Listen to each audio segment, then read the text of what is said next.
Bismillah ar-Rahman ar-Rahim. Donc ça c'est la mosquée qui a été faite par le prophète Mohammed sallallahu alayhi wa sallam quand il est arrivé à Médine. Voilà à quoi elle ressemblait. Donc ici vous avez vu en noir à l'intérieur là, c'est des pierres volcaniques. Donc c'était ça les bases de la mosquée au départ. Et puis après il y avait des pierres qui avaient été posées. Ensuite la direction de la Qibla se trouvait ici.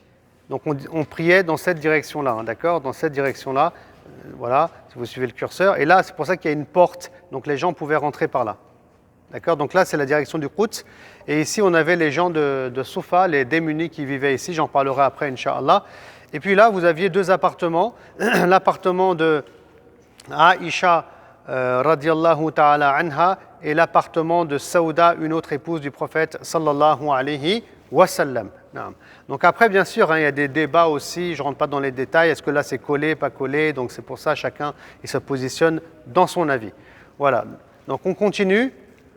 Et donc ici, que je regarde bien, c'est le changement de la Qibla, merci, puisque les musulmans, je disais, ils priaient, donc l'imam il se mettait dans cette région-là, il priait en direction de Al-Quds, c'est-à-dire en direction du nord.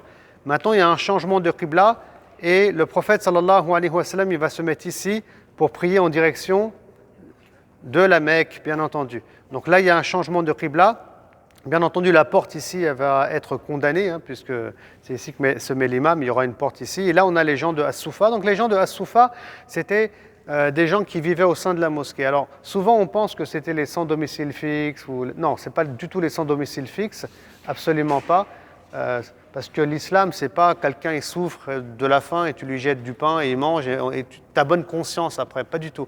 L'islam, c'est réussir à intégrer économiquement, socialement des individus dans une société. Ça n'a rien à voir, c'est autre chose. Vous voyez. Et donc, par exemple, les muhajiroun, quand ils venaient de la Mecque, ou d'autres qui avaient embrassé l'islam, ils voulaient rejoindre le prophète sallallahu alayhi wa sallam, et donc ils vivaient au début, parce qu'il n'y avait pas d'hôtel à l'époque, ici, dans la mosquée, le temps qu'on leur trouve une famille d'accueil qui va les recevoir, leur donner à manger, leur donner du boulot, du travail, les aider à s'intégrer socialement, subhanallah, économiquement. Et ça, c'est important parce que j'ai vu des choses comme ça qui se sont faites en France, en Bretagne. Et vous allez même retrouver une émission, je crois, sur YouTube où on voit des familles françaises qui ont recueilli et dans leur demeure et dans leur ferme des réfugiés, parfois qui venaient de Syrie ou d'Afrique. Ils leur ont donné le couvert, ils les ont aidés même à faire des papiers, etc. Enfin bref, avec même, je crois, l'aide du préfet ou de l'État. Enfin bref, Al-Muhim, c'est des choses qu'on trouve dans notre religion et qu'on doit essayer de redynamiser, Inch'Allah. Voilà, donc ça, les Ahl-Soufa, c'était aussi des étudiants en sciences islamiques. Il y avait des compagnons comme Abu Huraira qui vivaient ici, qui avaient fait le choix aussi d'apprendre les hadiths et d'apprendre du prophète sallallahu alayhi wa sallam. Ensuite, ici, vous avez un agrandissement de la mosquée qui a lieu en l'an 7 de l'Hégire. En l'an 7 de l'Hégire. Parce que là-bas, la mosquée, elle faisait 35 mètres de long avant. Là, elle fait 50 mètres de long et 50 mètres de largeur, ce qui fait une surface de 2500 mètres carrés. Alhamdulillah. Très bien. Donc ici, vous avez les piliers à l'intérieur. Donc on a eu l'occasion d'en parler, des piliers. Donc ici, vous avez Tahajjud, le prophète faisait Tahajjud. Ici, Al-Wufud, il recevait les délégations. Ici, Al-Haras, où il y avait les gardes du prophète sallallahu alayhi wa sallam qui se positionnaient ici, jusqu'au moment où Allah il a interdit ça en révélant un verset qui dit Wallahu ya'simuka minan nas, Allah te préserve des gens. Mais il y avait quand même des compagnons, mashallah, qui se mettaient là pour le protéger en cas où. Et ici, on a As-Sarir, où le prophète sallallahu alayhi wa sallam il mettait son lit pendant al-i'tikaf, pendant le mois du Ramadan. Ici à Tauba avec l'histoire de Abu Lubaba, c'était lors de l'expédition de Tabouk. Bref, il y a plusieurs Abu Lubaba, il y a plusieurs histoires, mais les savants, j'ai l'impression que de manière générale, ils disent que le Abu Lubaba, c'est celui qui en fait n'a pas accompagné le prophète sallallahu alayhi wa sallam en l'an 9 de l'Hégire, un an avant sa mort, lors d'une expédition importante qui est l'expédition de Tabouk. Et ensuite, il a regretté parce qu'il était dans son jardin, tranquille, mashallah. Et voilà, le prophète il est parti, il a souffert et il a insisté pour que tout le monde vienne. Et il a voulu se repentir pour cette désobéissance. Il s'est accroché à ce poteau-là, jusqu'à ce qu'Allah le délivre. Vous voyez ? Non. Comment ?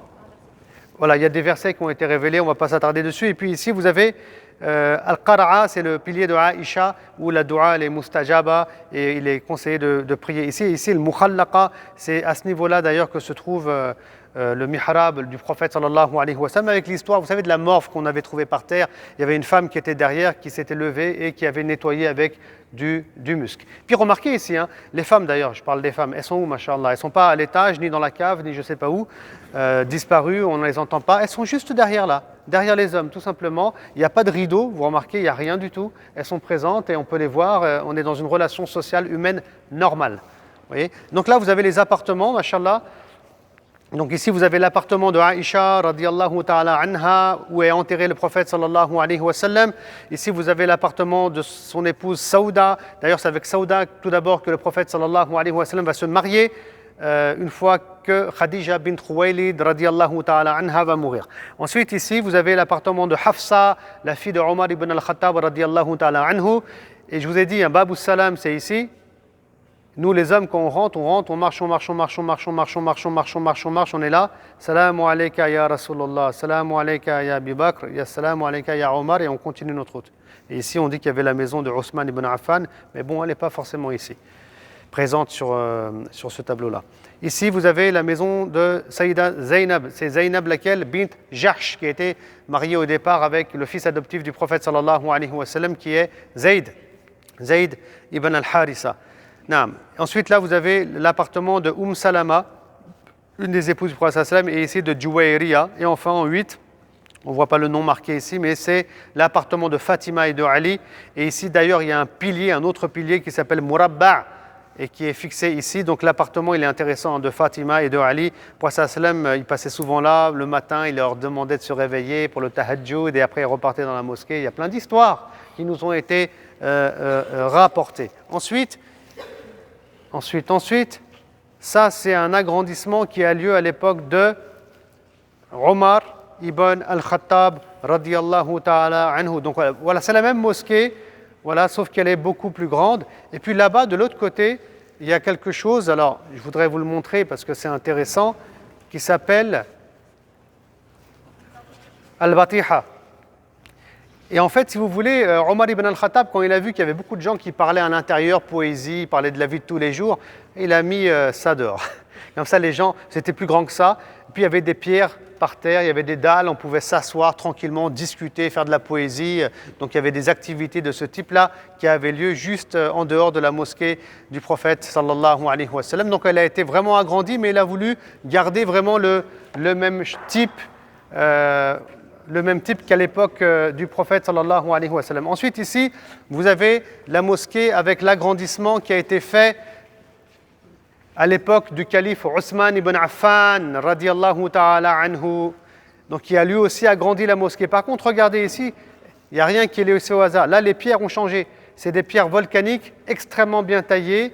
Donc il y a un côté beauté et esthétique qui apparaît, mais en même temps, à l'époque du troisième calife de l'islam, Othman ibn Affan, il y a beaucoup de richesses aussi qui rentrent dans l'empire musulman. Et puis ici, il y a une cabine qui a été faite, ce qu'on appelle une maqsoura. Aujourd'hui, c'est la grille verte, vous savez, mais à l'époque, là, on est au début, elle est toute petite. Ça, c'est pour l'imam, pour qu'il puisse prier, et il est à l'intérieur, et les musulmans sont dehors. Et elle était en bois au début, elle va disparaître, parce qu'il y aura 2 feux importants dans la mosquée de Médine. Donc aujourd'hui, elle n'existe plus. Pourquoi ils ont mis une maqsoura ici? Car le deuxième calife de l'islam, qui est Omar ibn al-Khattab, il a été assassiné, poignardé pendant la salat. Ça, on le sait, et il est tombé martyr, rahimahullah. Donc on a voulu éviter ce type de problème. Voilà, barakallahu fikum, shukran jazilan.